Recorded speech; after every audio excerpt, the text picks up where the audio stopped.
Telesaúde Mato Grosso, aproximando você do conhecimento.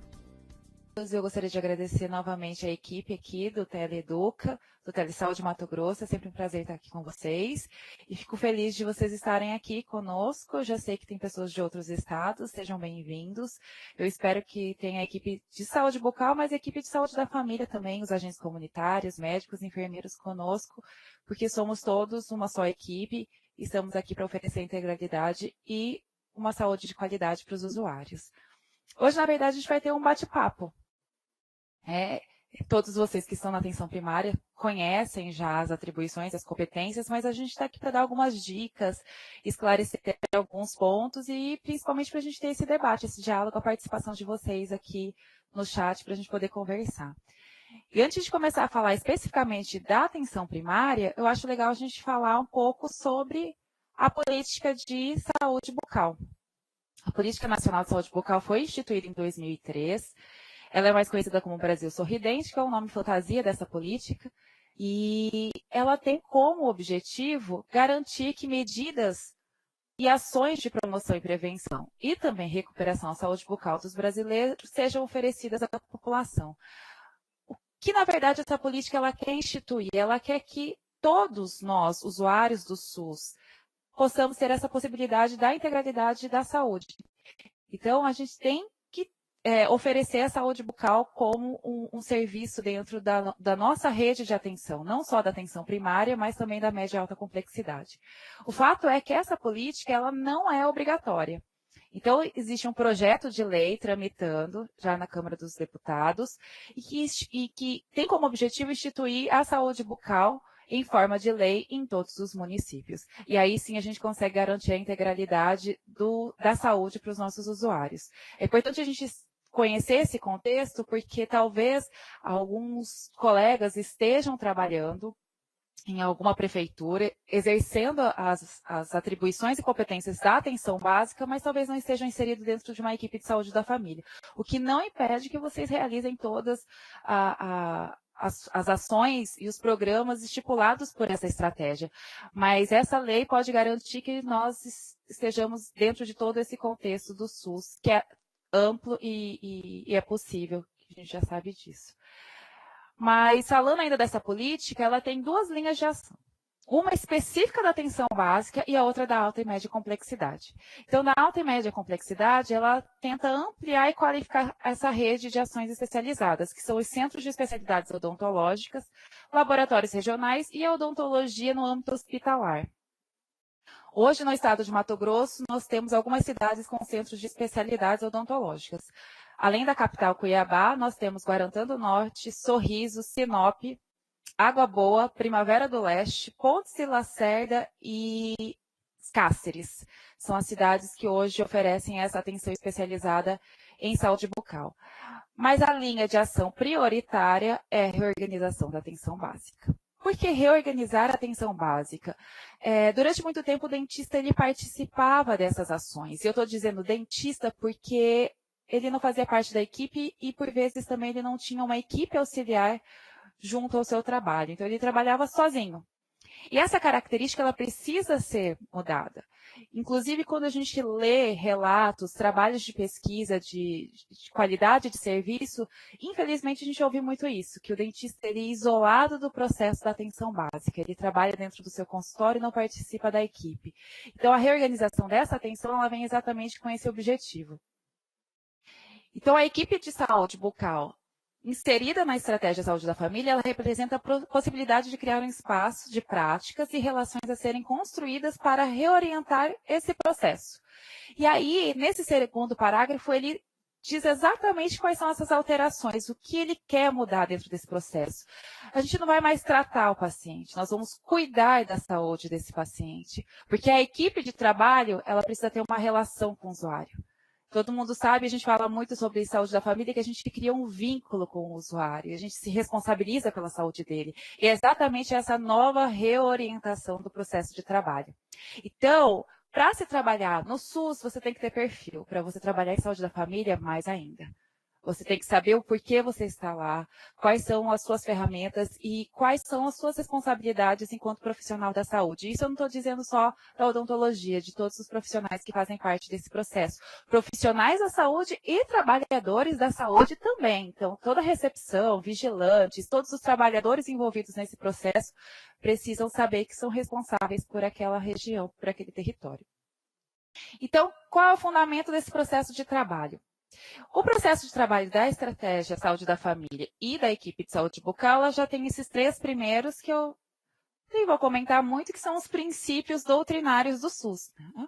A universalidade, a equidade e a integralidade. Isso aqui, na verdade, todos os nossos serviços de alta, média e baixa complexidade, eles devem oferecer. Todos os nossos usuários devem ser atendidos sem qualquer tipo de discriminação.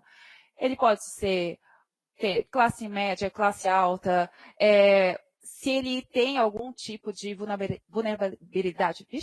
vulnerabilidade ou não, ele vai ser atendido sem nenhum tipo de preconceito ou discriminação. A equidade do serviço, nós temos hoje o programa que envolve a saúde bucal e a pessoa com deficiência, que é o Viver Sem Limites. Mas além desse público, nós temos que oferecer a saúde para todos eles. E a integralidade da atenção. Então, é difícil nós dizermos que oferecemos a saúde integral ao usuário sem a odontologia, sem a saúde bucal. Então, hoje nós somos peças fundamentais, sim. Sabemos que muitas patologias sistêmicas apresentam manifestações bucais, e então nosso papel é fundamental para garantir essa saúde integral. Então, esses 3 primeiros são princípios doutrinários do SUS, a gente só comentou, mas os seguintes, sim, eles vão definir uma nova reorganização desse trabalho, desse processo de trabalho. E o primeiro, ele vem exatamente dizer aquilo que nós falamos agora há pouco, sobre o isolamento do dentista. O trabalho, ele é em equipe e é interdisciplinar. Então, todos os processos de planejamento, as ações daquela unidade, daquela equipe, o dentista, auxiliar e o técnico de saúde bucal vão fazer parte disso, eles precisam fazer parte disso. E a atuação é centrada no território, família, comunidade. Então, eu preciso conhecer o meu território, eu preciso saber o perfil da minha comunidade, ter os números, ter base para poder planejar. Né? Que é o que eu pretendo falar um pouco mais sobre isso hoje, sobre esse planejamento das ações. Humanização da atenção. Nós temos a Política Nacional de Humanização, conhecida popularmente como Humaniza SUS. O Humaniza SUS, ele é muito além do atender bem. Atender bem é a nossa obrigação. Tratar bem as pessoas é uma obrigação nossa como ser humano. Ele é muito além disso. Ele trata do gerenciamento de demanda, como definir as pessoas que chegam para a urgência, quem tem prioridade ou não. A média e alta complexidade já tem isso instituído, que são as cores, né? Para dizer quem tem prioridade naquele atendimento ou não.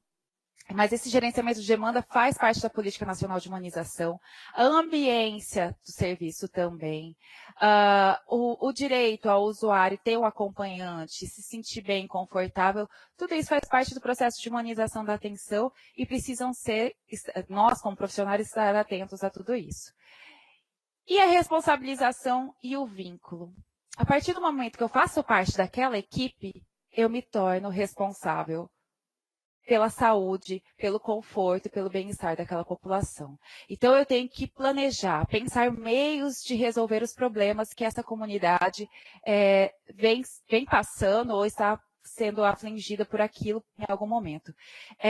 Para saber como fazer isso, eu preciso de ferramentas, né? A gente sabe das atribuições e sabe das competências que essa equipe tem, mas nós precisamos de alguns instrumentos para isso. Então, quais são as ações instituídas para a equipe de saúde bucal na estratégia de saúde da família?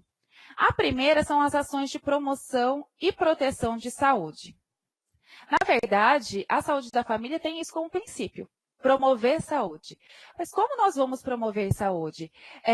Para definir qual vai ser a minha estratégia a ser utilizada para promover saúde, eu tenho que definir qual forma eu vou fazer. Eu tenho 2 opções, ou eu faço por linhas de cuidado, ou por condições de vida. São 2 formas instituídas pelo Ministério da Saúde. Se eu resolver fazer por linhas de cuidado, eu vou fazer por idade. Então, eu defino linhas de cuidado para criança, para o adolescente, para o adulto ou para o idoso. Mas se o meu trabalho de promoção de saúde for por condições de vida, então o meu leque é mais amplo e eu vou ser mais específico. Eu posso fazer sobre a saúde da mulher, a saúde do trabalhador, hipertensos, grupos de diabéticos, para pacientes especiais.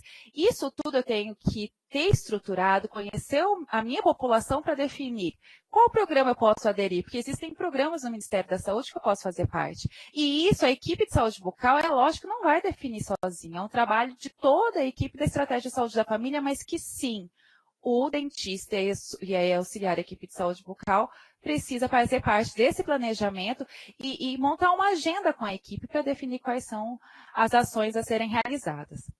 A ação de recuperação. A gente sabe que, pelas diretrizes da Política Nacional de Saúde Bucal, é instituída que de 75% a 85% do tempo clínico do dentista precisa ser voltado à assistência. Então, às ações curativas dentro do consultório. Isso é inevitável e, claro, infelizmente, é o que a população realmente está precisando neste momento, já que as ações de promoção em saúde, elas demoram um tempo a surtirem efeito. E a gente precisa ter essa calma e entender que vão aparecer, sim, procedimentos de curativos a serem realizados. Mas, já aproveitando o gancho da próxima ação, que é prevenção e controle do câncer bucal, eu preciso já instituir dentro desse momento em que o paciente me procura para um procedimento, já a prevenção e o controle. Então, eu preciso implantar rotinas de exames, de busca ativa de casos que podem ser riscos a câncer bucal. Então, eu tenho um grupo de risco, que são os idosos, principalmente homens, que fizeram uso de tabaco ou consumiram bebida alcoólica ao longo da vida. Preciso ficar mais atenta a esse público. É claro que o perfil tem mudado do risco de câncer de boca, mas a gente precisa ficar atento a isso e incorporar durante as nossas ações de recuperação. Outra forma também é fazer as visitas. Né? Tem muitos pacientes idosos que não costumam visitar a unidade, então você pode programar as visitas na estratégia de realizar o controle de câncer bucal. Outra coisa importante é estabelecer parcerias. Então, eu preciso conhecer qual serviço eu vou referenciar. Mas não é só saber para onde, ter um protocolo de referência e contra-referência. Eu preciso conversar, eu preciso falar com aquela pessoa. Pode ser um CEL, ou eu posso, se eu sou em uma cidade menor, eu vou encaminhar diretamente para um hospital regional. Então, com quem eu vou falar? Com quem eu posso debater o meu caso, né? E ter esse vínculo com a rede de referência e contra-referência, porque esse paciente é responsabilidade daquela unidade, é responsabilidade do dentista acompanhá-lo. Então, ele vai precisar fazer um exame, uma biópsia. Quando vai chegar o resultado? O resultado chegou? Deu positivo? Deu negativo? Qual vai ser o próximo passo desse paciente? A gente precisa acompanhar esse paciente, precisa ter um livro de registros sobre toda essa movimentação.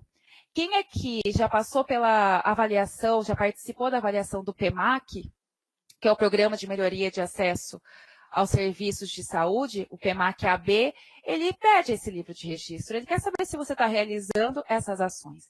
E falando em ações, a gente pode também realizar algum tipo de ação de prevenção ao câncer. Eu vou realizar uma ação exclusiva de prevenção ao câncer de boca? Pode realizar, mas você pode realizar uma ação junto com as outras ações da equipe. Normalmente se tem as vacinas específicas para os idosos e pode ser que a equipe organize uma tarde e você participe daquilo. Enquanto os pacientes aguardam, você pode fazer uma triagem rápida ou uma informação, levar toda essa orientação a essas pessoas. Mas ele não é idoso, mas ele pode ter alguém na família que seja alguém que mora na sua casa, algum vizinho, a informação sempre é importante. A gente fala que educação em saúde é isso. Nós temos que ser multiplicadores e inserir isso na nossa população. Então, tudo que eu passar para aquela família, com certeza ela vai comentar com o vizinho e com os próximos, e a gente vai levar a saúde essa informação para mais pessoas. Incremento das resoluções de urgência. A atenção básica tem isso como prerrogativa, o atendimento à urgência.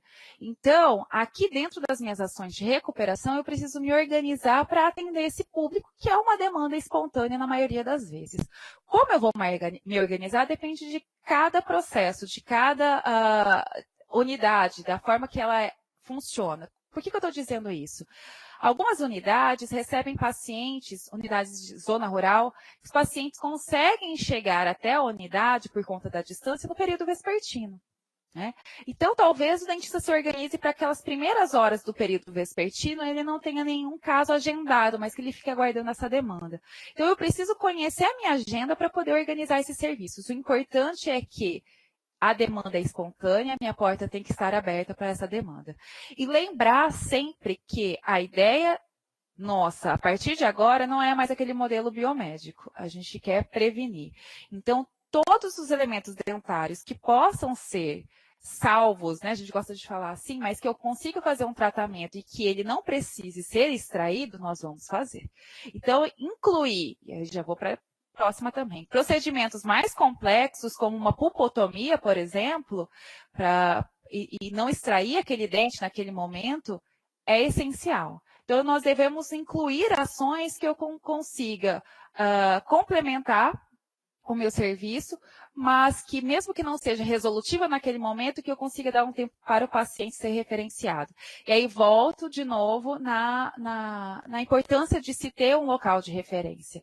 Então, as cidades que possuem CEL já devem ter protocolos estipulados para o encaminhamento desses pacientes. Lembrando que o paciente vá até o CEL, realize esse procedimento especializado e retorne à unidade de atenção básica, porque aquele paciente é da responsabilidade da atenção básica.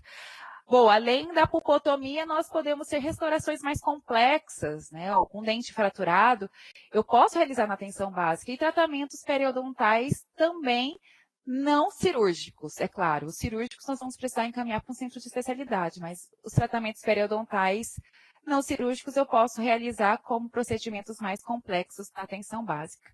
Lembrando que esses procedimentos podem ser incluídos, sim, no ESUS, e aí ele vem, na verdade, alguns municípios estão em transição ainda nesse novo sistema, mas ele geraria uma lista no CIA, ele voltaria para o CIA para receber o recurso desses procedimentos especializados que não são da atenção básica. E a inclusão da reabilitação protética na atenção básica. O nosso país, infelizmente, ainda é um país de desdentados. A nossa população ainda precisa da prótese. E é uma ação que pode ser realizada, sim, na atenção básica. E existem, lógico, o dentista ele tem que mostrar a necessidade daquilo e a viabilidade também de se realizar essas próteses. A viabilidade ela vai depender do financiamento e também da capacidade técnica.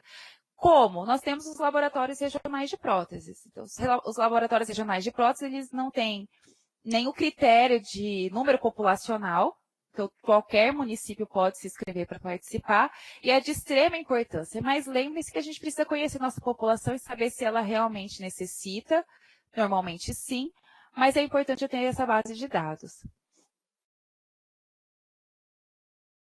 Então, falando dessas ações, percebam que nós somos objetivos, né? Nós usamos verbos. Nós vamos fazer ações, nós vamos promover, incrementar, incluir. Como fazer isso? Como instituir isso? Cada equipe tem como o dentista com o papel de formular esses projetos, formular esses programas, planejar essas ações para serem executadas. Além disso, o dentista também, além dessas ações que a gente está focando tanto nas ações coletivas, que é a parte da promoção em saúde, em relação à recuperação, ele também precisa fazer o seu levantamento de insumos e materiais que ele precisa. Né? Se ele tem na sua unidade a inclusão já da reabilitação protética, ele precisa solicitar os materiais de moldagem. Se ele não realiza isso, ele realiza mais procedimentos curativos, ele faz já pulpotomia, solicita materiais, então, de medicações intracanais ou materiais que sejam convenientes a isso. Quem faz a lista deveria ou precisa ser o dentista que está ali, porque ele sabe da sua realidade, ele sabe qual é o planejamento, o que essa população precisa. E aí sim ser encaminhado para as diretorias de atenção básica e para os processos licitatórios. Lembrando que nunca, jamais pode faltar dentro da farmácia de saúde da família, farmácia básica, os kits de higiene bucal, que são fundamentais para a nossa manutenção.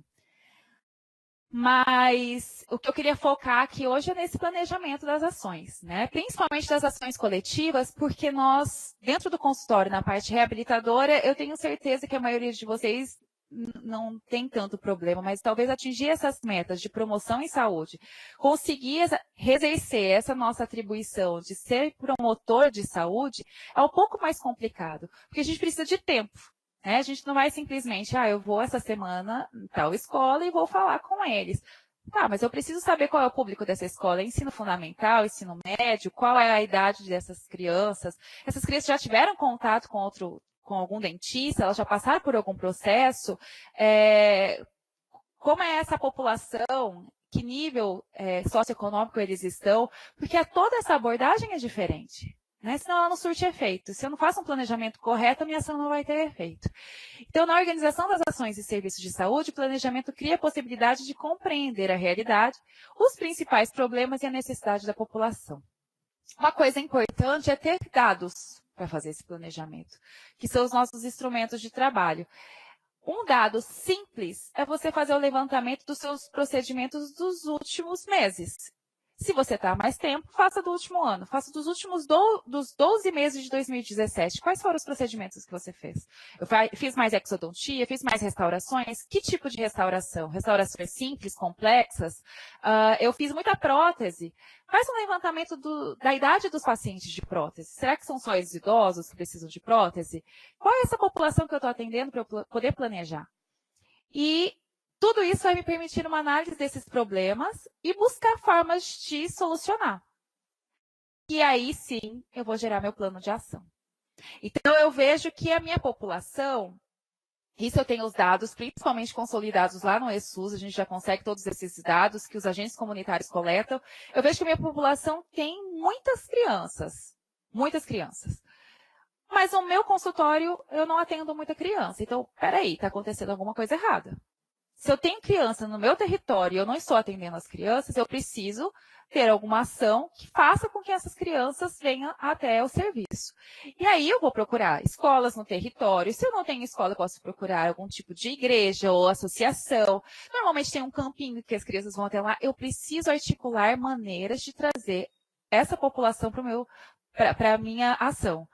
Então, eu preciso viabilizar por meio de ações estratégicas, estabelecer metas, e isso é muito importante. Eu tenho um número voltando nas crianças, né? De crianças que chegam a 10 pacientes, 10 crianças por mês. A minha meta eu quero dobrar depois da primeira ação. Eu quero atender 20 crianças por mês.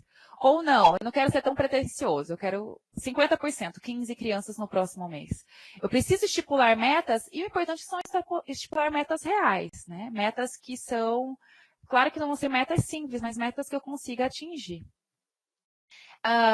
O sistema deve ser acompanhado por processos de avaliação. Essa avaliação é legal ser feita com toda a equipe. Né? Pedir para auxiliar, para técnica em saúde bucal, avaliar o que ela está achando da abordagem. As crianças estão assistindo, estão ouvindo o que a gente tem para falar? Eu participei de um grupo de idosos. Será que a forma que eu falei com eles, você sentiu? Porque quando a gente está nesse processo de fala, e quando o grupo é formado por adultos ou idosos, a gente precisa de uma coisa muito importante que vem lá da política de humanização, que é o processo de escuta. Muitas vezes a gente aprende mais com eles do que a gente vai ensinar em educação, né? E eles são promotores de saúde natos, né? Principalmente os idosos. Eles vão sair daquela reunião contando para a família o que eles ouviram. Então, eu preciso fazer esse acompanhamento e avaliação dessas operações. Outra forma de avaliar são os números. Aumentou a adesão ao serviço? Diminuiu o número de faltas? Né? Por que está tendo um número de faltas? Aliás, isso é um ponto muito importante. Alguns serviços, eles reclamam muito do absenteísmo. O paciente, ele marca a consulta, e não pode comparecer porque está em horário de trabalho ou por algum processo. Mas qual é a forma de agendamento? É proposto para o paciente? Você pergunta para ele qual é o melhor horário para o senhor estar aqui? Porque se você não pergunta, o risco da falta é muito alto. Então, a gente tem que perguntar, tem que oferecer para ele. Afinal de contas, a equipe de saúde da família está lá 40 horas, né, durante a semana. E ele vai se organizar para isso. Então, descobrir qual é o real motivo do absenteísmo também é uma das formas de avaliação das nossas ações. E o êxito do planejamento depende de implicações dos profissionais, da liderança e dos representantes da comunidade. Trabalhar com a comunidade é de extrema importância para a resolutividade das ações. Então, os agentes comunitários são os nossos parceiros. E falando em agente comunitário, conversar com os agentes comunitários, capacitá-los, orientá-los para irem até os domicílios e passarem essas informações, para eles serem responsáveis também por disseminar essa informação é de extrema importância. Isso que a gente chama de matriciamento. A equipe de saúde bucal comunicar aos agentes comunitários e a equipe de saúde bucal pode solicitar também para outras unidades esse tipo de matriciamento. Mas falando de representatividade da comunidade, muitas unidades já possuem os conselhos gestores, algumas cidades chamam de conselhos locais. E inserir os conselhos gestores ou conselhos locais nessas ações é de extrema importância. Primeiro porque ele percebe que você quer realizar essa ação, ele vê a sua responsabilidade naquelas ações e é claro que ele vai tentar movimentar e agir para que aquilo aconteça. Então, para mostrar para vocês um meio fácil e simples de vocês conhecerem a situação da cidade de vocês, é claro que nesse mecanismo é do site da Secretaria de Estado de Saúde, daqui de Mato Grosso. Eu escolhi o estado como um todo, você pode definir pela regional ou pelo seu município. É claro que em municípios que possuem 10 equipes de saúde bucal, o número vai estar consolidado para o município. Mas você consegue ter acesso a essas informações lá na sua Secretaria de Saúde. E é importante para vocês que participaram do PEMAC, a B, também solicitar os relatórios analíticos das avaliações. É de extrema importância. Saber o resultado, lógico, é muito bom, mas saber o porquê do resultado também para a gente poder melhorar. Então, esse primeiro indicador que eu coloquei aqui é o de cobertura populacional estimada pelas equipes de atenção básica. Então, a atenção básica até o ano passado, no estado de Mato Grosso, atingia 75,98% da população.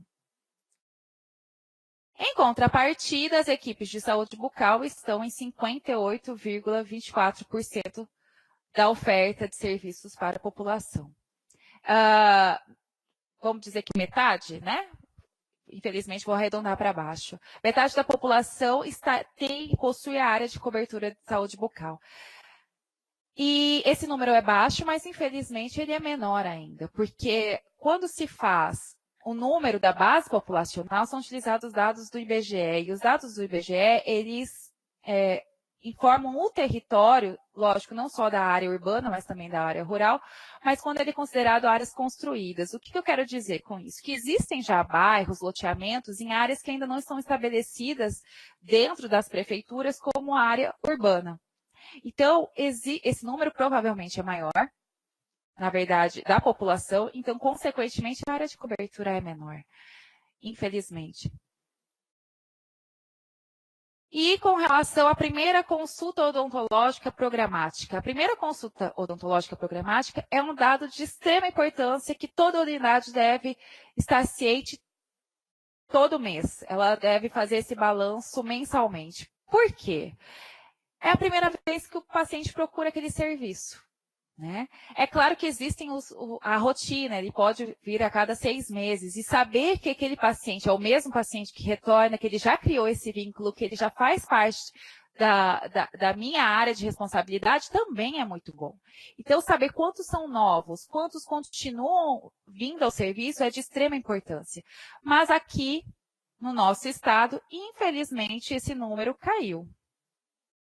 Então, como é que a gente faz esse comparativo? Ele é um indicador de proporção, então, a cada 100 pessoas, em 2015, 7,85 foram, pela primeira vez, tiveram uma primeira consulta programática. Em 2016, a cada 100 pessoas, 8 tiveram essa primeira consulta. E em 2017, esse número diminui.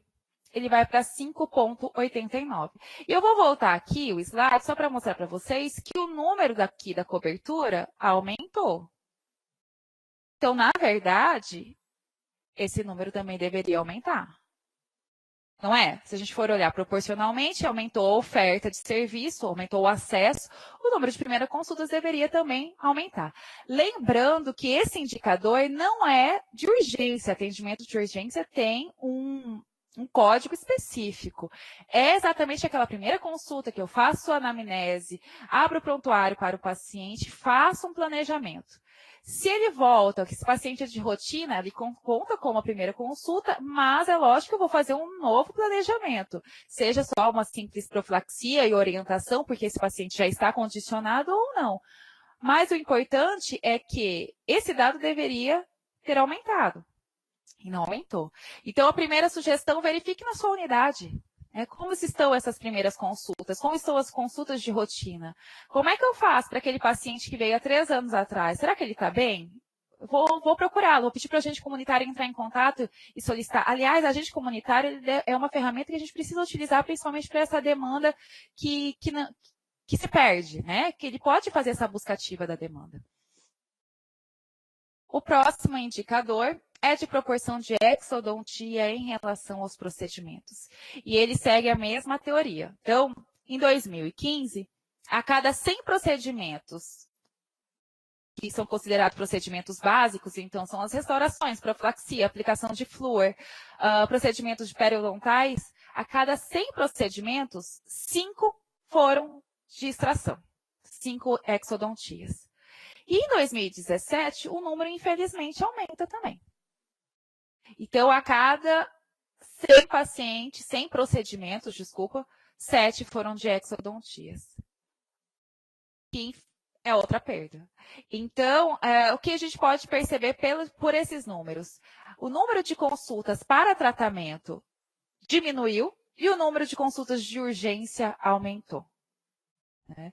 Infelizmente, porque normalmente as exodontias são realizadas nos procedimentos de urgência. E nós vimos anteriormente que a nossa meta não é mais realizar essas exodontias, é manter esse dente, orientar o paciente que não é a melhor forma, que aquela dor pode ser controlada até que esse tratamento seja realizado. Então, esse é o indicador que a gente precisa trabalhar melhor nessas ações que nós vamos proporcionar para a população. Esse indicador de média das ações de escovação, como vocês podem ver, ele não aparece em 2017, porque ele não é mais um indicador pactuado na atenção básica, mas de um ano para o outro a gente pode ver que ele diminuiu drasticamente, né? Caiu pela metade. Essas ações a gente sabe que são realizadas, mas muitas vezes a forma de incluir no sistema acaba se perdendo em números, né? Então, talvez por isso não se use mais como indicador. Mas ela deve e precisa ser realizada. Essas ações coletivas que vão garantir a nossa promoção em saúde e a adesão desse usuário no nosso serviço lá dentro da unidade. Então, eu preciso ficar atenta a essas ações. E aí, eu coloquei aqui algumas dicas, porque a gente recebe muitas perguntas relacionadas principalmente a escolares, né? Eu já fui lá, eu já falei, já fiz teatro, já conversei com as crianças, eu não sei mais o que fazer. Principalmente para aquelas unidades que fazem parte do programa Saúde na Escola e precisam ter algumas visitas de rotina. Então, o que fazer? Essas formas de teatro que a gente aprende na faculdade, vocês podem pensar assim, nossa, mas eu não tenho tempo para fazer isso, né? Afinal de contas, para planejamento e ações coletivas, eu tenho de 15% a 25% do meu horário. Então, eu tenho uma tarde. Ou eu vou até a escola, ou eu fico na unidade montando essas fantasias e essas ações. Então, a primeira coisa, tratando em escolar, tenha uma boa relação, um bom relacionamento com a escola, com a diretora da escola, com as professoras, trabalhe junto. A gente precisa de parceiros. E a melhor forma de se levar à saúde é com a educação. Então, a gente precisa conversar com a escola e instituir isso para ser feito lá. para a professora incluir aquilo dentro do rol de atividades delas. E aqui eu coloquei alguns exemplos que eu peguei pela internet, né? Tem as cidades embaixo, não vou ficar citando as idades, mas são formas simples, são materiais básicos, materiais que a gente pode adquirir, pode levar para as escolas. Nossa, você pode pensar assim, mas sou só eu e auxiliar, como é que eu vou montar o teatro? Chama o agente comunitário, fala para a professora fazer parte. Não é vergonha nenhuma, muito pelo contrário. Às vezes até a equipe de enfermagem vai fazer junto e ela pode incluir a vacina como parte daquele teatro para as crianças que têm um pouco de receio. Então, tudo é pensar em grupo, é trabalhar em grupo. E aqui são algumas ferramentas que, como já falei para vocês podem passar para frente, né? Conversar com a professora e falar assim, olha, o que você acha de a gente fazer uma tarde de oficina com as crianças e você já avisa durante um mês ali que elas precisam guardar caixinhas de ovos, garrafa PET e você faz essas oficinas com as crianças. Primeiro que você vai entreter, vai chamar a atenção e ela vai aprendendo fazendo. E a educação de saúde é isso, ela é permanente, ela é contínua e você precisa levar cada vez uma ideia nova para a escola. E lembrar que aquela criança esteve ali aquele ano, no ano seguinte ela vai estar em outra turma, mas vai continuar na mesma escola. Então, a gente precisa renovar o nosso arsenal de ideias também. Então, essa aqui é feita de garrafa PET. E as crianças estão vestidas como dentistas, olha que legal. E elas vão passar a informação para os colegas. Então, são maneiras de levar essa informação de uma forma não tão maçante, não tão cansativa, e que você tenha esse tempo para planejar e conversar, articular com os colegas para realizar essa atividade. Essa aqui também é de umas garrafas menores, e aí a posição fica diferente, mas a ideia é que as crianças possam visualizar e entender como é o processo de escovação. Porque, por serem crianças, além da fala, né, a gente tem que garantir que eles tenham essa capacidade manual, essa capacidade motora para realizar essa escovação. Isso a gente está promovendo saúde, né, aqui com caixinhas de ovo, mas aí, além disso, isso aqui é bem legal. Se eu não me engano, foi em 2013 ou 2014, eu fiz parte da Comissão de Saúde Coletiva do Conselho de Odonto e nós recebemos os municípios para participarem do Prêmio Brasil Sorridente. E foi a cidade de Nobres que apresentou um projeto participando da escola durante uma feira de ciências. E essas fotos, lógico, não são de Nobres, mas as fotos são parecidas. Ela levou para uma turma realizar essas ações e explicarem para as outras turmas qual a importância da mastigação, dos dentes e como se deve ser feita uma higienização correta, por que usar o fio dental. Então, levar para as crianças isso, colocar uma responsabilidade para elas também, porque cada um também tem essa responsabilidade, apesar de serem crianças, elas vão entender, é muito bacana. Aqui outra imagem, crianças muito menores, mas também já participando desse processo.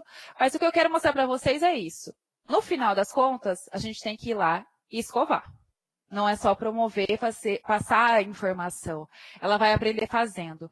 E esse processo aqui da escovação supervisionada, sempre supervisionada, pode ser realizado sem nenhum problema, principalmente depois que ela já está condicionada a isso, que ela já entendeu o porquê ela vai fazer isso, como ela vai fazer. Ela está levando aquilo, a princípio, como brincadeira, mas depois ela vai entender e vai ser também uma multiplicadora. Porque ela vai chegar em casa, ela vai contar para o irmão mais velho ou irmão mais novo, vai contar para o pai e para a mãe e vai levar esse processo adiante. Para isso, a gente tem que ter garantido os kits, lembrando sempre disso, e já que a troca das escovas são a cada 3 meses, fazer uma agenda de visitas nas escolas de a sua área de abrangência para isso. Outra dica para quem não quer fazer teatro, para quem não quer levar para as crianças, é fazer algum tipo de gincana. Então, aqui tem como se fosse um jogo da velha, ou você pode fazer jogo da memória. Aqui tem uma amarelinha, em alguns números tem uns bichinhos da Kari. A ideia é entreter, levando educação e saúde, mas é lógico, sempre com orientação. Outra forma também de orientar, não só tratando da escovação, é falando da dieta. Né? Ao falar da dieta, dentro do programa Saúde na Escola, nós temos já os profissionais que vão ter essa informação também de encontro, mas incluir o dentista durante esse processo também é muito bacana. e é uma forma também de se brincar e orientar as crianças. Outra coisa importante é falar de traumatismo dental.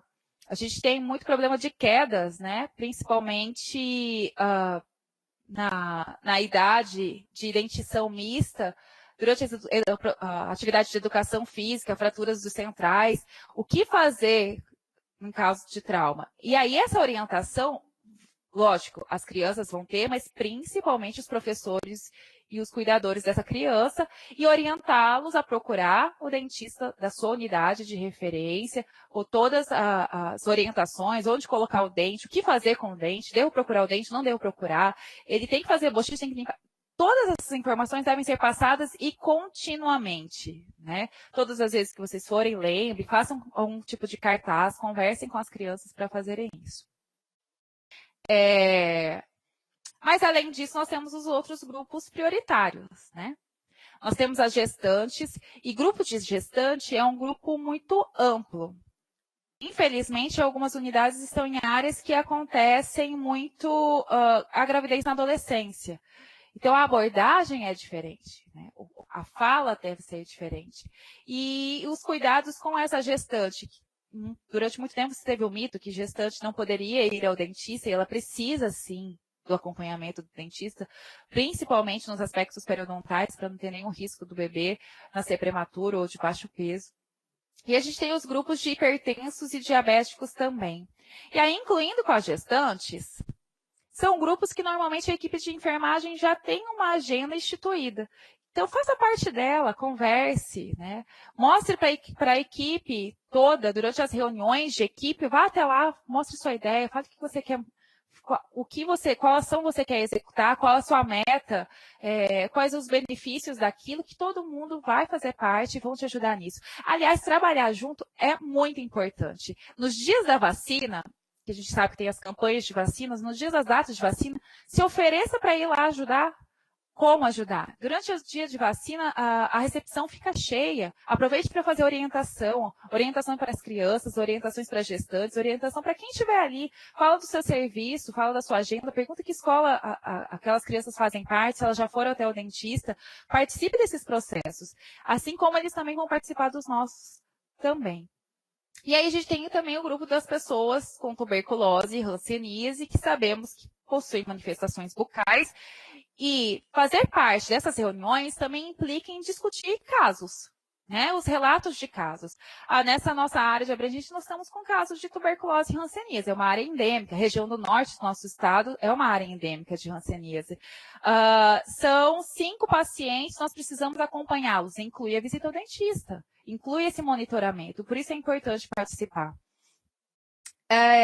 Tudo isso que a gente está conversando são ações que podem ser realizadas, e eu estou focando nessas ações de promoção de saúde, apesar de saber que o tempo para isso, que é de 15% a 25% da nossa carga horária, não é muito, que a gente precisa realizar a parte curativa dentro do consultório, mas são de extrema importância. É ela que vai fomentar a nossa demanda de consultório para tratamento, e não a demanda de urgência. A gente não quer que o paciente nos procure quando ele tiver dor e quando ele estiver naquele ponto que ele prefere que aquele dente seja extraído. A gente não quer isso. Nós queremos incluir uma rotina, que eles percebam a necessidade, que tenham a informação e que saibam da importância que a saúde bucal tem na vida deles. E aí, só para lembrá-los, que em 2005 foi instituído os laboratórios regionais de prótese dentária, qualquer município pode ter, independente da base populacional desse município. Ele pode optar em contratar o serviço ou ter dentro do seu próprio estabelecimento, e pode ofertar próteses totais, parciais removíveis ou próteses coronárias intrarradiculares fixas e adesivas. São essas as ofertas. A gente vê muitos municípios que oferecem a prótese total, primeiramente, depois a prótese parcial, removível, e assim por diante. O rol vai aumentando de acordo com a demanda também da sua comunidade. Aí só mostrar para vocês quais são esses municípios aqui de Mato Grosso que já possuem um laboratório regional de prótese. Eu vou falar rapidamente, porque são muitos. Então, tem Água Boa, Alta Floresta, Alto Araguaia, Alto Boa Vista, Piacás, Araputanga, Arenápolis, Aripuanã, Cáceres, Campo Verde, Carlinda, Cuiabá, Diamantino, Indiavaí, Itaúba, Itiquira, Nobres, Nossa Senhora do Livramento, Nova Bandeirantes, Nova Monte Verde, Nova Mutum, Nova Nazaré, Novo Biratã, Novo Mundo, Novo Santo Antônio, Paranaíta, Pedra Preta, Peixoto do Azevedo, Pontes e Lacerda, Porto dos Gaúchos, Porto Estrela, Porto Esperidião, Primavera do Leste, Querência, Ribeirão Cascalheira, São José do Rio Claro, Rondonópolis, Rosário Oeste, Santo Antônio do Leste, Serra Dourada, Sinop, Sorriso, Tabaporã, Tangará da Serra, Taporá, Terra Nova do Norte, Nova Guarita e Vale de São Domingos. Então, pelo menos metade do nosso estado já tem o Laboratório Regional de Prótese, já oferta esse serviço para a população, que é de extrema importância. O processo restaurador, reparador é importante, mas o reabilitador melhor ainda. E eu acho que nós, da odontologia, somos privilegiados, porque a gente vive momentos especiais na nossa rotina. Devolver o sorriso para alguém, às vezes cai naquele dia a dia, a gente não percebe, mas a gente muda vidas. Você devolver o sorriso, aquela pessoa vai voltar a ter uma vida social, ela vai voltar a sair, se alimentar melhor, ela vai ter uma fonética melhor, ela vai conversar mais. Então, são pequenas ações que a gente faz na nossa rotina de extrema importância e que às vezes passa desapercebido pela aquela trajetória que a gente tem pesada. E aí vem de novo falar do planejamento. Planejar essas ações são muito importantes. E aproveitando falando de prótese, a gente fala de idosos, lembrem de fazer o exame de rotina de câncer nesses pacientes. Se você tem dúvida sobre questões de biópsias ou exames complementares, utilize do telestomatologia. Faça fotos desse paciente, utilize esse recurso que é de extrema importância e vai facilitar. Nosso estado é imenso. Mato Grosso é o mini Brasil, né? Ele é enorme, ele tem dimensões continentais, assim como o nosso país. É tudo muito distante, a gente tem difícil acesso, mas a gente tem essa ferramenta valiosa que a gente consegue se comunicar e se ajudar. Então, utilizo o telestomatologia porque o número de câncer bucal, ele tem um expressivo número de óbito pela não realização do diagnóstico precoce. Então, instituir isso como rotina é de extrema importância, principalmente nesses pacientes. Fez a prótese? Coloque como rotina, a cada 6 meses ele vir até o seu consultório, faz um polimento da prótese, converse com ele, veja o que ele está achando. Isso é de extrema importância. E aproveitando esse momento e falando do comprometimento, da responsabilidade desses profissionais, na semana passada aconteceu um encontro de secretarias municipais de saúde de Mato Grosso, que é o encontro do COSEMES MT, e lá foram premiados os 10 melhores trabalhos, né? Na verdade, foram outros trabalhos também premiados, mas eu coloquei aqui o que está no site. Entre os 10, nós tivemos 2 trabalhos da saúde bucal, que é o Projeto Sorriso no Campo, de Cáceres, da Jaqueline Mavarro e colaboradores, e também um projeto de Sinop, que é de experiência de educação permanente em odontologia com uso de metodologia ativa, da Júlia Elias Pigoso e Cirley, desculpa se eu estou falando errado, gente, Koralaski. Então, como a gente pode ver, participar, disseminar, essas experiências exitosas são de extrema importância, porque a gente sabe que pode fazer, mas talvez a gente não sabe como fazer. Então, compartilhar isso é muito legal e eu incentivo vocês a fazerem isso entre as cidades vizinhas, conversarem, trocarem ideias, que é muito legal. E aí eu termino aqui com uma fala que, para ser bem-sucedido no trabalho, a primeira coisa é se apaixonar por ele. Eu acho que se a gente está aqui, a gente já sabe das lutas do SUS, a gente já entende, sabe aquele amor que a gente já brigou tanto que não se importa mais com os defeitos? A gente tem que ver o que ele tem de bom. E o que ele tem de bom são profissionais como vocês, que estão nessa tarde aqui conosco, se capacitando, e é isso que a gente quer. A gente quer oferecer o que há de melhor. E eu tenho certeza que todos vocês têm alguma ideia, alguma experiência exitosa para compartilhar conosco. E a gente quer saber exatamente isso e aproveitar esse momento para essa troca. Eu agradeço muito vocês estarem aqui. Esse é meu e-mail. Quem tiver alguma dúvida sobre legislação, se pode ou não pode, com quem conversar, como articular, a gente pode ajudar. né? Se não puder ajudar, a gente procura alguém que possa ajudar, a gente está aqui para isso. E muito obrigada. Vou aguardar perguntas de vocês e as trocas de informações.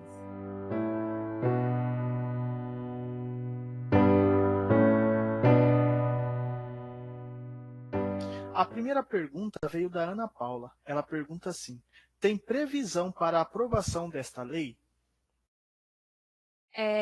A lei ela precisa passar por alguns trâmites, né? São comissões, primeiro os deputados, depois no Senado. Então, a gente não pode dizer uma previsão, mas o que a gente vê que está andando e está andando bem. Existe uma comissão parlamentar do Conselho Federal de Odontologia lá dentro, trabalhando para que ela seja aprovada o mais breve possível. Então, não tem uma previsão, mas a gente tem uma boa perspectiva para que ela seja aprovada em breve. Ok. A segunda pergunta também vem dela, da Ana Paula.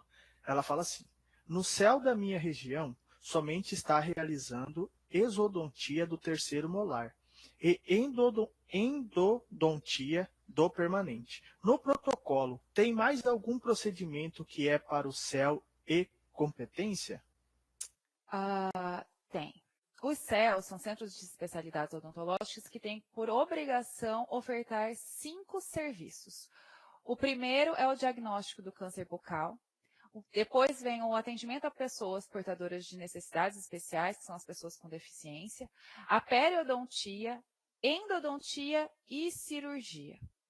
São os 5 procedimentos que ele deve ofertar obrigatoriamente. Além disso, ele pode ofertar ainda o implante e a ortodontia e as demais especialidades, odontopediatria, prótese, enfim. Então, é importante se conversar sobre essa demanda. Se ele está realizando a endodontia, ótimo, porque é uma demanda muito grande, mas dizer que também que existem esses outros procedimentos que precisam ser realizados enquanto uma atenção especializada em saúde, enquanto média complexidade. Ok. A próxima pergunta vem do Saulo. Ele pergunta assim: a demanda espontânea deve ter seu espaço, mas quando a demanda espontânea, é maioria dos casos, e quando a única via de discussão ou diálogo que a secretaria nos disponibiliza é via e-mail ou WhatsApp? Quando a gente fala de demanda espontânea, eu prefiro acreditar que a gente esteja falando de serviços de urgência, né?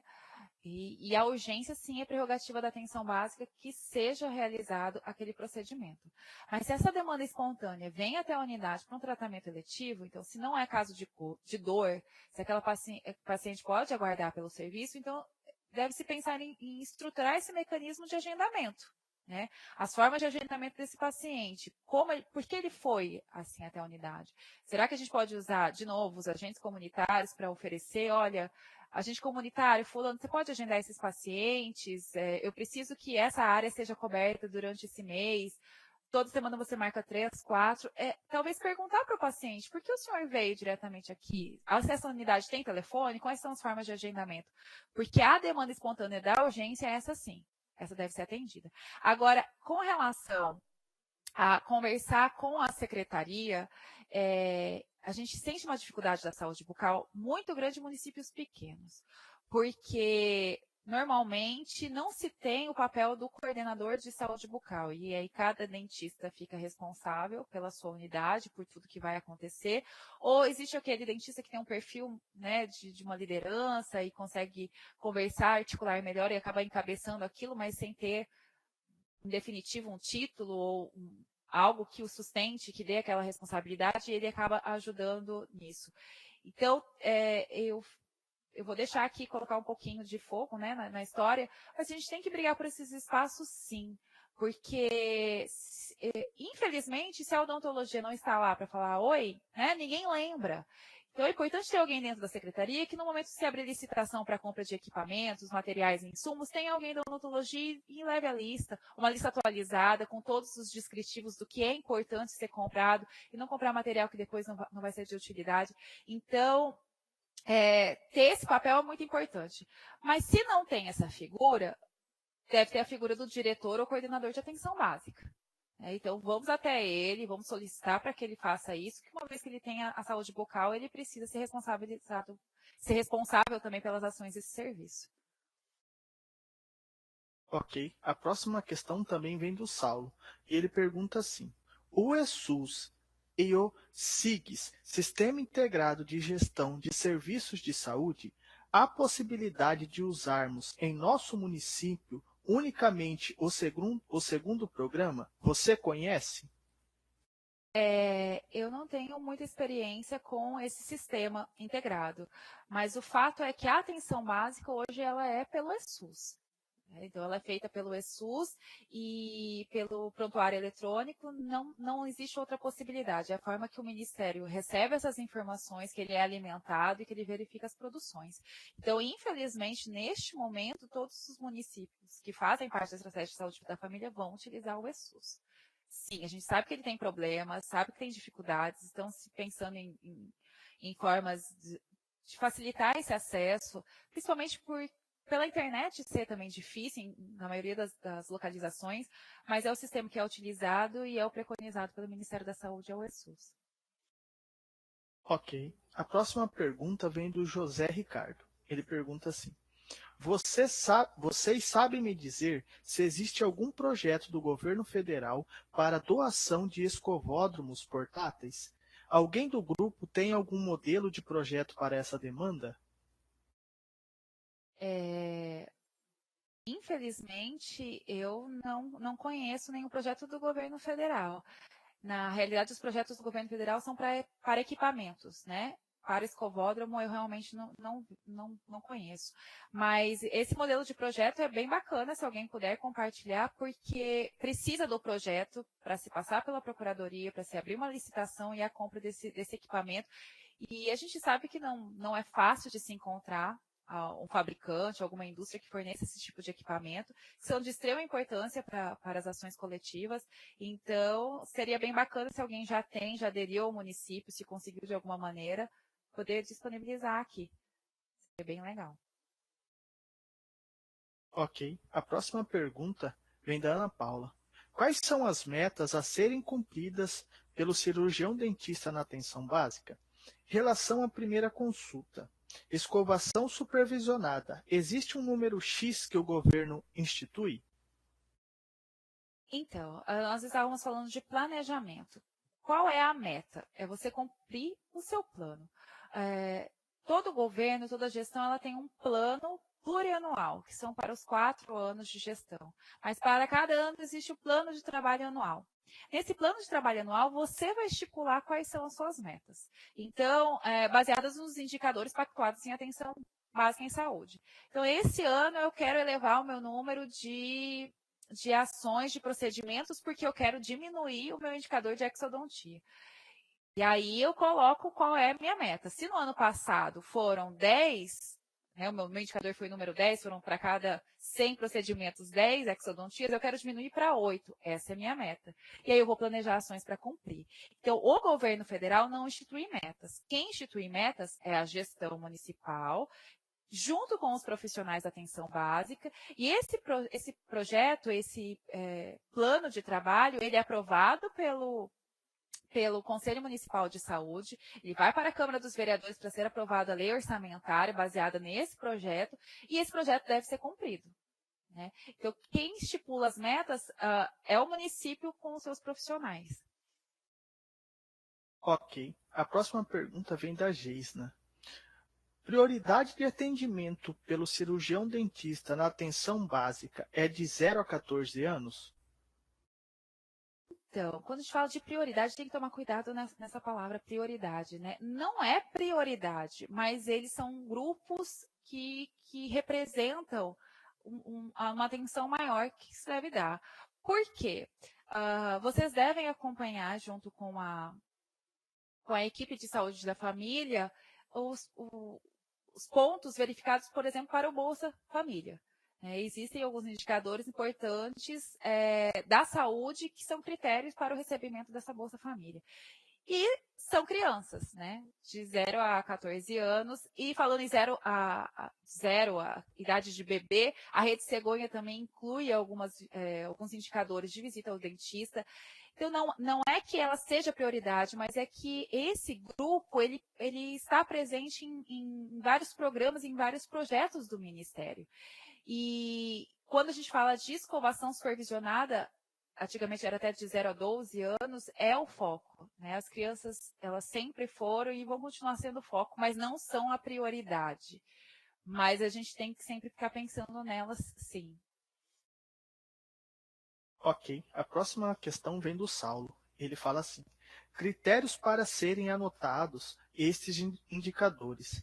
Primeira consulta odontológica programática, por exemplo. Não são os mesmos para os demais colegas?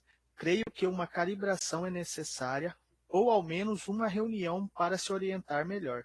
Digo isto, pois em um artigo que li sobre modelo de avaliação para a saúde básica em ESF, é colocado que não há um padrão na anotação destes dados. Infelizmente, pode acontecer isso. Pode acontecer que alguém esteja lançando esse código indiscriminadamente, que em toda consulta ele esteja alimentando, mas isso não está correto, né? Como esses dados ele entravam até a existência do SUS, ele entrava num BPA que a gente chama de Boletim de Procedimentos Ambulatoriais Consolidados, a gente não conseguia ter a informação exata desse paciente, só a idade. No BPA individualizado, nesse boletim individualizado, a gente consegue ter mais informações e conseguir verificar esses erros. Mas o critério correto, ele está dentro da tabela SIGTAP. A tabela SIGTAP tem todos os procedimentos que nós vamos colocar os códigos para tudo que a gente vai realizar dentro da consulta. Então, eu passei para o Iago, você pode colocar o link, por favor? É o link da tabela, eu vou até abrir aqui na outra janelinha e vou ler para vocês.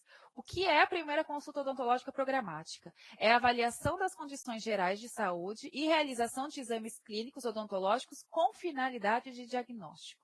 E, necessariamente, a elaboração de um plano preventivo terapêutico. Implica no registro das informações em prontuário e recomenda-se uma consulta ano por pessoa. É o que está na tabela. É o que é válido para esse código. Então, a partir do momento que eu utilizo desse código, quer dizer que eu vou fazer toda a anamnese. Se esse paciente já é um retorno, eu vou conferir todas aquelas informações, vou propor um plano de trabalho. É rotina, ele veio fazer uma profilaxia? A minha proposta de trabalho é essa, profilaxia e orientação. Mas eu preciso ter isso, não é a cada consulta. Esse código, ele só é utilizado nas consultas, como ele diz, programáticas, quando eu vou realizar uma programação de atendimento. Diferente das consultas de urgências, que tem um outro link que também o Iago vai colocar para vocês. Na descrição, ela deixa claro que é o atendimento prestado a paciente acometido por quadro agudo ou agonizante, né, de patologias crônicas, de baixa complexidade. E eles devem ser acolhidos dentro da unidade e, posteriormente, né, devem receber uma assistência. E está escrito aqui, sem agendamento prévio, que é a livre demanda. Livre demanda é para atendimento de urgência.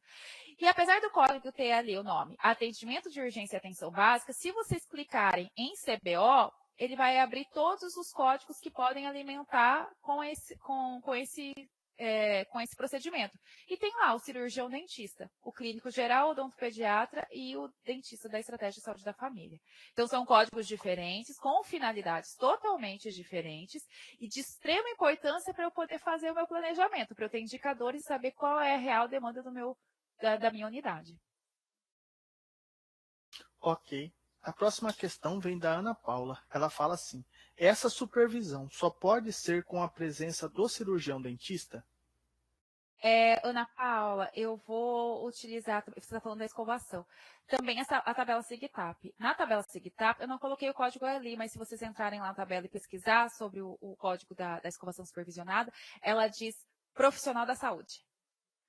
Então, todos os profissionais da saúde possuem essa prerrogativa, não precisa ser necessariamente o dentista. Mas aí uma sugestão minha, é importante que ele esteja lá. Ele é o responsável pela ação, ele é responsável pelo que vai acontecer, ele fez o planejamento. Então, é importante que ele esteja lá e é lógico, enquanto os auxiliares, o técnico de saúde bucal, façam essas orientações, ele está ali também para tirar qualquer dúvida. Ok. A próxima questão vem do José Ricardo. Ele pergunta assim: pacientes que estão fazendo tratamento de Hanseníase podem ser atendidos pelo cirurgião dentista a partir de qual período do tratamento? Então, esses pacientes, tanto hanseníase como tuberculose, é importante eles terem essa referência do médico. É ele que vai nos dizer qual é o momento, porque são variáveis, né? Ele aderiu ao tratamento, ele está fazendo uso das medicações corretamente, ele passou por todo esse processo, ele já pode ser atendido, porque tem a fase de transmissão, mas talvez ele precise ser atendido naquela fase. Quem vai dizer isso vai ser o médico que é o responsável pelo tratamento dele. Daí a importância do diálogo, da comunicação da equipe. E durante essas discussões de caso, durante essas reuniões que eram programadas semanalmente ou a cada 15 dias da unidade, discutir principalmente esses casos, né? Ok. A próxima questão vem do Saulo e ele pergunta assim: existe alguma adaptação conhecida na ESF, onde o cirurgião dentista poderia exercer seus serviços em menos de 40 horas semanais, como os médicos? Então, colega Saulo, na verdade, os médicos não possuem essa prerrogativa, né? Talvez tenha algum tipo de conversa, acordo dentro de alguns municípios, algumas secretarias. A gente sabe que muitas cidades possuem concursos, agora falando de nós, dentistas de 20 horas, então ele precisa ter 2 dentistas, né, para completar 40 horas, porque o serviço, a unidade, ela precisa estar em pleno funcionamento por 40 horas. E o fato de ser o mesmo dentista durante essas 40 horas ter uma dedicação exclusiva, aumenta o vínculo e a produção, a promoção de saúde realmente ela acontece muito melhor. Então, o que pode ser feito? E é claro que tem que verificar os estatutos de cada município que muda, estatuto do servidor. Pode majorar a sua carga horária. Tanto para mais como para menos. Nesse caso, se é 20 horas, você pode fazer para 40 horas. E aí vai ser toda a proporção de valores para que você trabalhe essas 40 horas. Mas o importante é que a unidade não pode ficar desassistida de maneira alguma, nem por médico, nem por dentista, nem por enfermeiro, nem por técnicos de enfermagem, nem por nenhum profissional da saúde. Sobre o Laboratório Regional de Prótese, eu acho que vocês precisam conversar com o escritório e saber o que está acontecendo, porque não se consegue bater meta, né? Porque o cumprimento de metas da prótese, se eu não me engano, eu vou falar aqui de cabeça, eu acho que você pode aderir de 21 a 50 próteses, 51 a 80 e 81 a 120 próteses.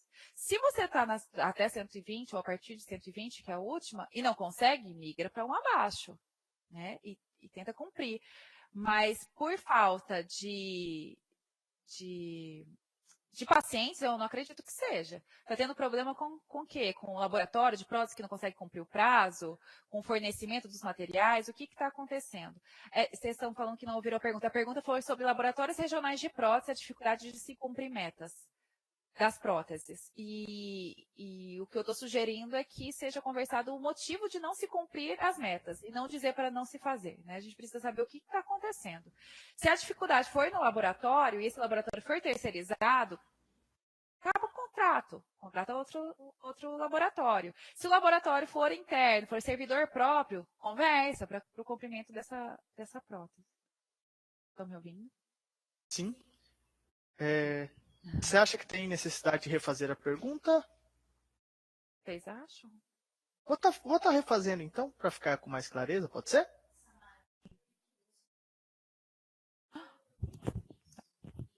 Pronto. Não há necessidade, pessoal? Ficou claro então? Ok, então podemos passar para a próxima, né? Uhum. A próxima vem da Raquel.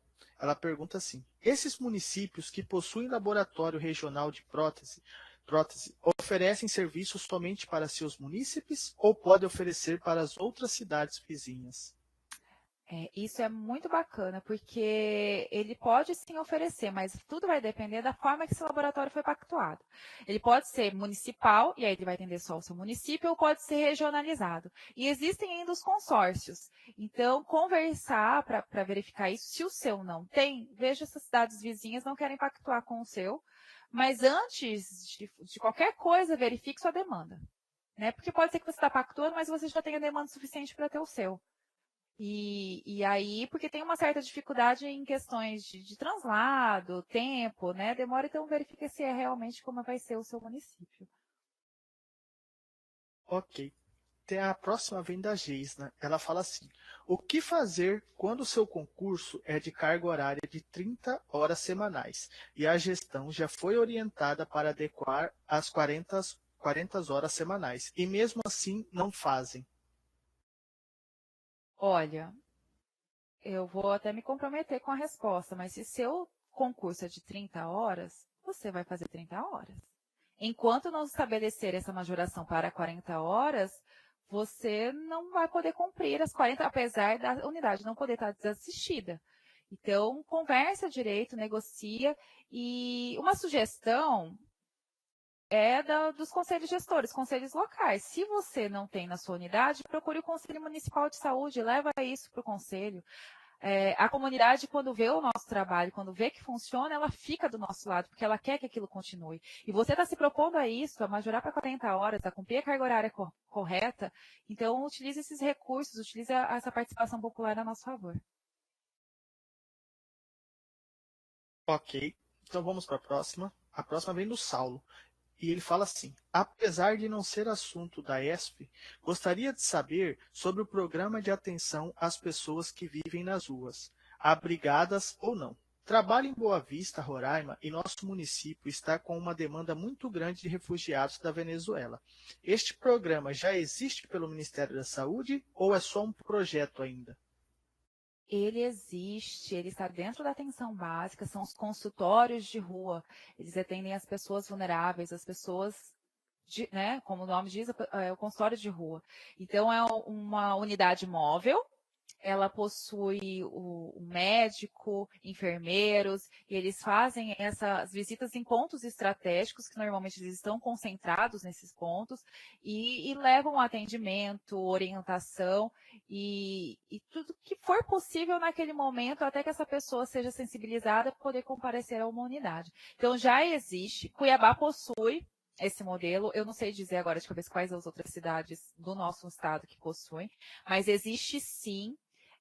Só o município aderir, mostrar a necessidade, mas ele funciona muito bem. A ideia dele é maravilhosa e seria uma boa opção para você levar para Boa Vista. E obrigada por estar aqui com a gente mesmo, né, de Roraima. Ok. A próxima vem do Heitor. Ele fala assim: existe um padrão de atendimento semanal ou mensal que atende a todos os grupos prioritários? Ou é o cirurgião dentista que estipula esse plano? Isso é definido pelo dentista. Quem vai montar a sua agenda, e quando eu falo agenda, gente, não é agenda de consultório de pacientes, é agenda de trabalho. Como é que vai funcionar a minha semana? Alguns municípios fazem as ações em saúde nas sextas à tarde, mas talvez a sexta-feira à tarde na sua unidade é quando tem mais demanda. Então você prefere fazer numa quarta-feira de manhã, que a demanda não é tão grande. Então quem vai definir isso é você, de acordo com a sua realidade, com a demanda da sua unidade. E os grupos prioritários, como eu disse para vocês, é importante conversar com toda a equipe. Né? Talvez a enfermagem também esteja programando. A gente tem algumas ações do Ministério da Saúde, e aí eu vou citar só algumas, o Outubro Rosa, o Novembro Azul, e as unidades normalmente se mobilizam para realizar alguma coisa. Participe dessa agenda. Talvez a gente não tenha que ficar pensando tanto ou articulando tantas ações, porque a gente sabe que demanda um certo custo. Você vai fazer, precisa de uma faixa, precisa de recursos, então façam juntos, né? Participem da agenda. Agora, se você acha que aquela agenda não te contempla, você pode criar a sua, sem nenhum problema. Quem vai realizar o planejamento das ações de saúde bucal é o cirurgião dentista. Ok. A próxima pergunta vem da Débora e ela fala assim: a tabela SIGTAP exige que no dia da consulta de conclusão do tratamento, seja distribuído escova, creme dental e fio dental. Caso contrário, não conseguimos lançar o tratamento concluído no ESUS. Por que existe esse condicionamento? Então, ele entende que no final do tratamento você deve oferecer recursos para esse usuário para que ele mantenha né, todo o procedimento realizado. Desculpa, eu não entendi se acontece algum bloqueio no sistema, se você não consegue lançar, ou se você, pela ausência desse kit, prefere não incluir esse código, né? Porque o código, a finalização do tratamento, na verdade, o kit ele pode ser entregue a qualquer momento, principalmente nas ações coletivas, né, que já está contemplado nisso. Então, é uma coisa, se está acontecendo, para a gente pensar melhor e ver o que a gente pode ajudar. Mas eu acredito que não tem esse vínculo. Ela respondeu, ela complementou aqui, ela colocou assim, sim, acontece, não permite o lançamento. Tá, mas você não está fazendo isso porque você não tem o kit. É isso. Débora. Débora, se você puder complementar sua pergunta aqui no bate-papo. Alguém está passando por isso também? Porque... Vou aproveitar que eu estou aqui, vou colocar... Olha lá, a Ana Paula respondeu. Eu tenho este problema para concluir o tratamento no sistema do ESUS. A Débora também complementou mais embaixo. Às vezes o município não tem e perdemos essa produção. Entendi. Realmente o ESUS ele tem alguns entraves, né? Eu não sei se tem alguém da enfermagem participando, mas a gente tem muita reclamação do ESUS com relação ao pré-natal, que na segunda consulta ele precisa do ultrassom. Se não tiver ultrassom, ele bloqueia, você não consegue seguir, apesar da gestante estar continuando o pré-natal. Eu estou usando isso como comparação, porque é o que está acontecendo aqui com o odonto que eu não sabia, eu não tinha acesso a essa informação. Mas, e que é legal, é importante vocês estarem dizendo isso, porque vocês poderiam estar simplesmente utilizando do código mesmo, não fazendo a oferta do kit, e a gente precisa deixar isso registrado. O que eu sei é que ele possui um campo de descrição no ESUS. Então, talvez se vocês pudessem colocar nessa descrição que o tratamento foi concluído em tal data e não foi lançado, só para deixar registrado no sistema, e depois dentro do sistema tem aquele chat para você fazer a reclamação, seria interessante. Mas é um ponto para a gente poder falar lá na DAB, no Ministério da Saúde, e verificar o que está acontecendo. Ok, vamos à última pergunta, e vem da Ana Paula. Ela coloca assim. No Conselho Regional de Odontologia, eles me informaram que o dentista é obrigatório estar no local. O técnico não pode ir sozinho em espécie alguma. Como procedo? Então, a questão da escovação supervisionada, a gente já até entrou em alguns debates, discussões, quem faria, como faria. Alguns agentes comunitários de saúde estavam fazendo esse trabalho e houveram denúncias sobre essa relação, se eles poderiam ou não fazer. E o que a gente entende é o seguinte, é saúde, a gente quer promover saúde. Que o agente comunitário foi orientado pelo dentista, ele recebeu essa capacitação, ele sentou com o dentista e ele foi orientado, eu particularmente não vejo problema. Eu lembro que no dia da discussão, um dos colegas, isso foi lá em Brasília, ele disse assim, se for prerrogativa ser da odontologia para ensinar escovação, pai e mãe não ensinaria para os seus filhos, né? Então, eu sou da lei que o importante é passar a informação. Mas voltando às ações programáticas coletivas para a saúde bucal. Quem é o responsável pela ação é o dentista. Tá? A Lei 11.889, que trata das profissões auxiliares e técnicos de saúde bucal, tem lá nos seus artigos que é uma atribuição delas, sim, realizarem a orientação. Né?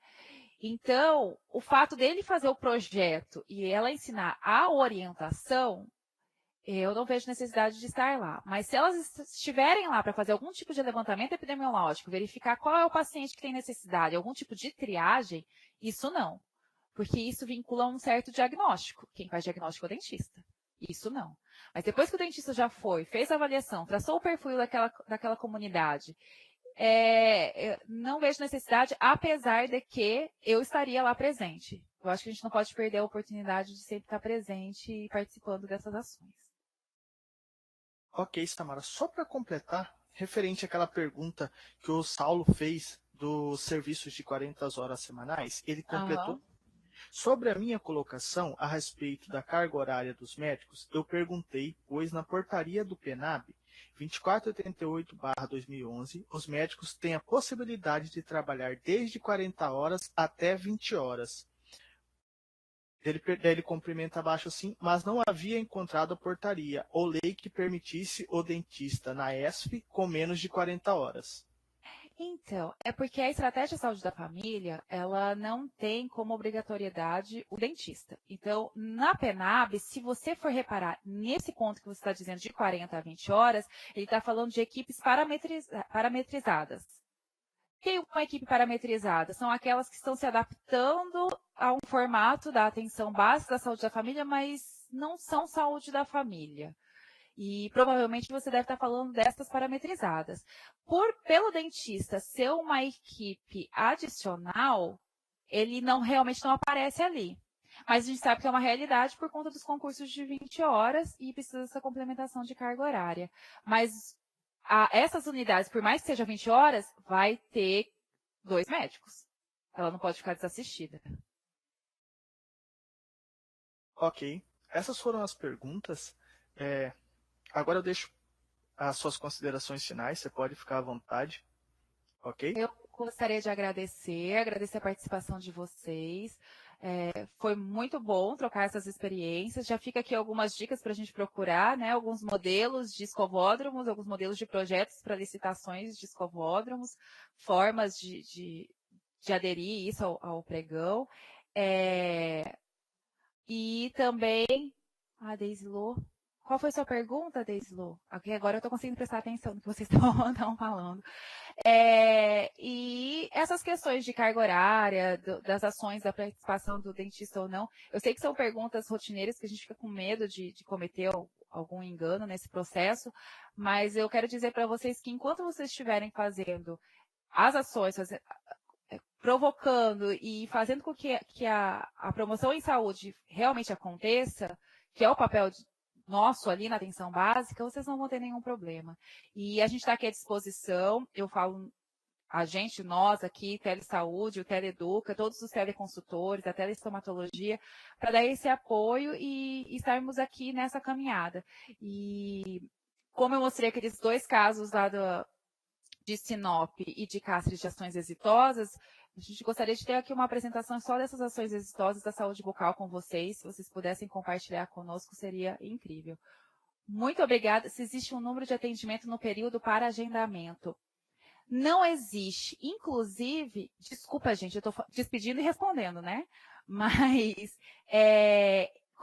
falando nisso, quando a gente fala de qualificação do atendimento, qualificação da oferta, ele fala exatamente isso, que você tem que ter um tempo necessário e disponível para realizar suas ações. Então, não existe o número de atendimento, a não ser que a sua prefeitura estabeleceu alguns critérios de metas de cumprimento. Mas aí você conversa. Você fala, não, eu tenho pacientes que são prioritários, que eu posso fazer 5, 6 procedimentos e eu quero ficar um tempo maior com ele. E aí você conversa, mas não existe. Aliás, isso de atendimento qualificado é o que está na lei, na portaria, que você precisa ter esse tempo necessário para realizar. E a gente sabe que esses processos geram muitas dúvidas, perguntas, mas como eu disse para vocês, espero estar em breve para mostrar as ações de vocês e a gente poder compartilhar tudo isso mais uma vez. Muito obrigada, meu e-mail está aí, o que vocês precisarem, a gente está à disposição.